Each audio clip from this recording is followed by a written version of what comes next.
Assalamualaikum warahmatullahi wabarakatuh. Halo semuanya. Baiklah, perkenalkan kami dari kelompok 6. Di sini kami akan menjelaskan tentang obat herbal. Baiklah, di sini saya akan menjelaskan definisi obat herbal. Jadi, herbal adalah tanaman atau bagian tanaman obat yang digunakan untuk pengobatan atau terapi. Obat herbal adalah jenis suplemen makanan yang terbuat dari bahan alami yang digunakan untuk mempertahankan atau meningkatkan kesehatan tubuh.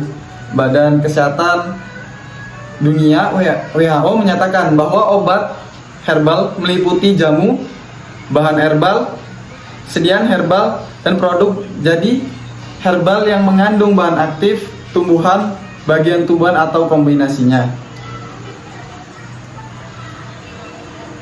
Obat herbal dijual dalam berbagai bentuk seperti tablet, kapsul, serbuk, teh ekstra, tanaman segar, dan tanaman kering.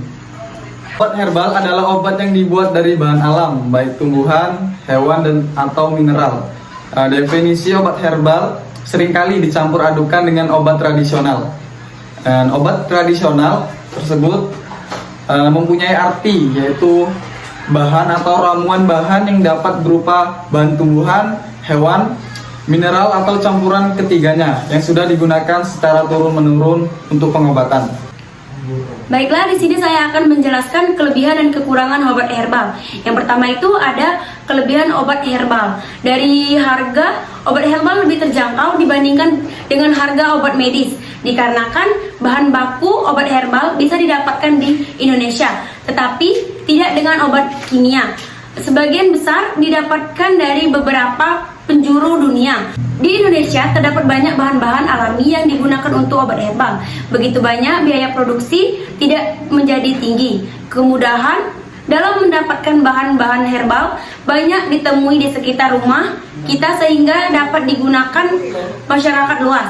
Beberapa orang meyakini bahwa obat herbal tidak mempunyai efek samping dikarenakan terbuat dari bahan alami tanpa campuran bahan kimia.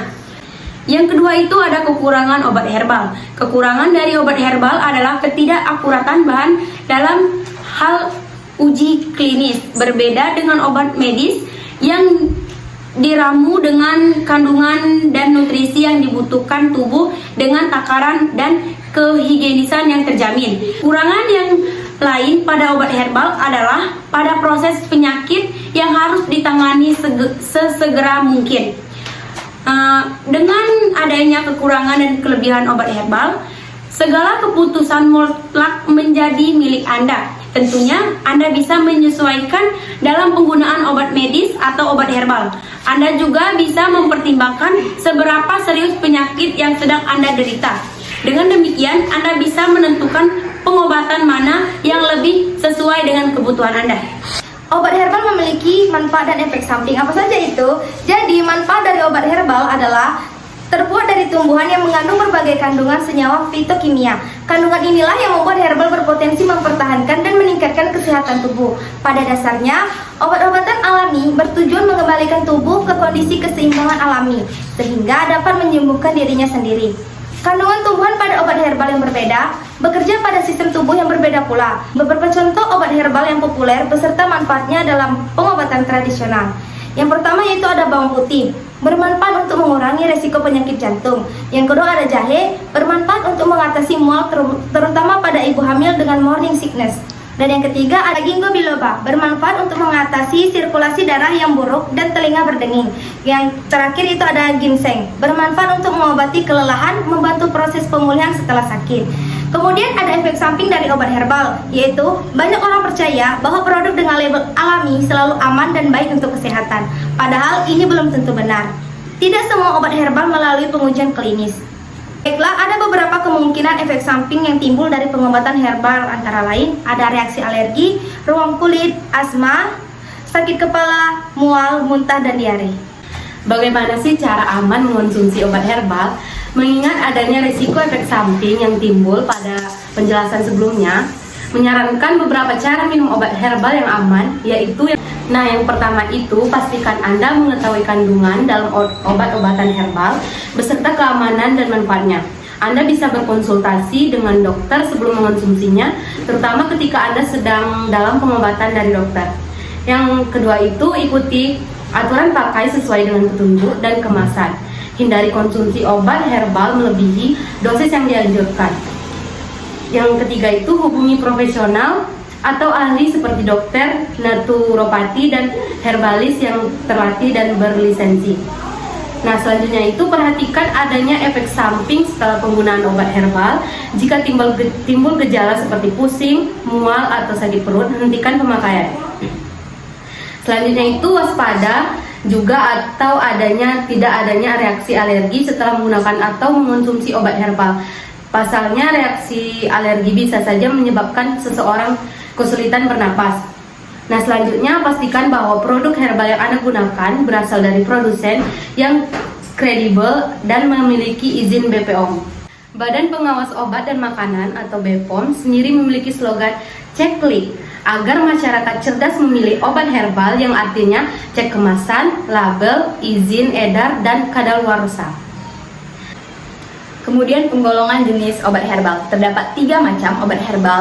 Pertama, obat tradisional adalah jamu. Jamu adalah obat tradisional Indonesia yang disediakan secara tradisional, misalnya dalam bentuk serbuk seduhan, pil, dan cairan yang berisi seluruh bahan tanaman yang menjadi penyusun jamu tersebut, serta digunakan secara tradisional. Nah, jamu memenuhi kriteria. Yang pertama, aman sesuai dengan persyaratan yang ditetapkan. Kedua, klaim khasiat berdasarkan data empiris. Ketiga, memenuhi persyaratan mutu yang berlaku. Penggolongan kedua, obat herbal terstandar atau disingkat OHT. OHT adalah obat tradisional yang disajikan dari ekstrak atau penyaringan bahan alam yang dapat berupa tanaman obat, binatang, maupun mineral. OHT harus memenuhi kriteria. Yang pertama, aman sesuai dengan persyaratan yang ditetapkan. Kedua, klaim khasiat dibuktikan secara ilmiah atau praklinik. Ketiga, telah dilakukan standarisasi terhadap bahan baku. Untuk contoh obat herbal terstandar yaitu Mastin dan Kiranti. Penggolongan ketiga, fitofarmaka. Obat bahan alam yang telah dibuktikan keamanan dan khasiatnya secara ilmiah dengan uji praklinik. Fitofarmaka merupakan bentuk obat tradisional dari bahan alam yang dapat disejajarkan dengan obat modern karena proses pembuatannya yang telah terstandar, ditunjang dengan bukti ilmiah sampai dengan uji klinik pada manusia.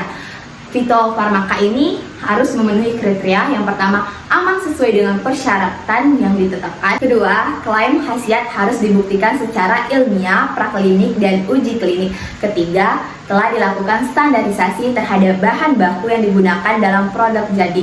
Keempat, memenuhi persyaratan mutu yang berlaku. Baiklah, kesimpulan dari obat herbal itu adalah pengobatan tradisional atau pengobatan rakyat mempraktekkan yang didasarkan pada pemakaian tumbuh-tumbuhan dan ekstrak tumbuhan. Bahan herbal adalah tanaman atau bagian dari tanaman yang digunakan sebagai pemberi aroma, perasa, atau untuk pengobatan. Pengobatan herbal telah banyak digunakan masyarakat maupun medis sebagai terapi pengobatan dalam kesehatan atau keperawatan, guna untuk mendapatkan nilai yang lebih optimal dalam mengobati pasien. Demikian penjelasan dari kelompok kami, semoga bermanfaat. Kami akhiri. Assalamualaikum warahmatullahi wabarakatuh.